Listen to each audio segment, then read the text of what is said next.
Okay, so basically, essentially, at the core of the art form, every stage play really only has two elements: dialogue and stage direction. Now, dialogue's the fun part. Dialogue is what the audience remembers. It's what they see. It's what they hear. It's what they take home with them. But the stage direction is what you are leaving, the framework that you make for the cast and crew to hang their work upon. So it is essential that you get it right.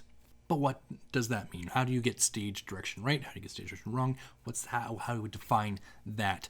So if stage direction is done right, if it does three things. First, it's being done right if it's giving information to the director. You're letting the director know what you see in your mind's eye when you are writing the play. You are telling them what the set looks like. You're telling them where characters are, how they're moving. You're helping them get an idea on how their blocking should go, how their design should go. You're giving a little bit of direction, especially if you are writing for a director that you're never going to see. You are trying to present them as much information as possible so that they can make informed decisions on how they go about staging the play. Second, stage direction is done right if you are providing pertinent information to the actors. Again, people you may never see in your life, how their characters move, how they act, how they behave, because the only thing we know about a character is the observable action that they do. We only know how they react to things. We only know how they are in the context of the piece. So that's all done in the dialogue and in the stage direction. So think of that, keep that in mind when you're writing in the stage direction,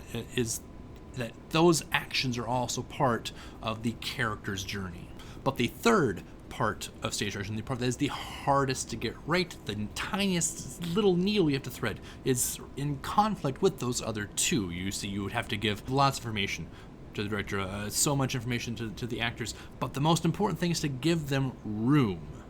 Because theater is a collaborative art form, and once you write the script, your part of the collaboration is finished. Now you're giving it off to the director, the producer, to the set designer, to the actors to then do their part. So here's using the stage direction to give them the pieces to work with, but what they eventually do with it, really it's up to them. So you want to give enough detail that the actors and directors know what you want them to do, what you see them doing, but also give them enough leeway that they can make their own decisions. That is what makes good stage direction. Just detail enough to get your ideas across, but not too detailed that you take the job, the onus away from the director and the crew and the cast to do their part of the process. So let me know down in the comments if that all made sense, if you want to hear some more about stage direction or any other element of script writing. Until next time, peace and all good.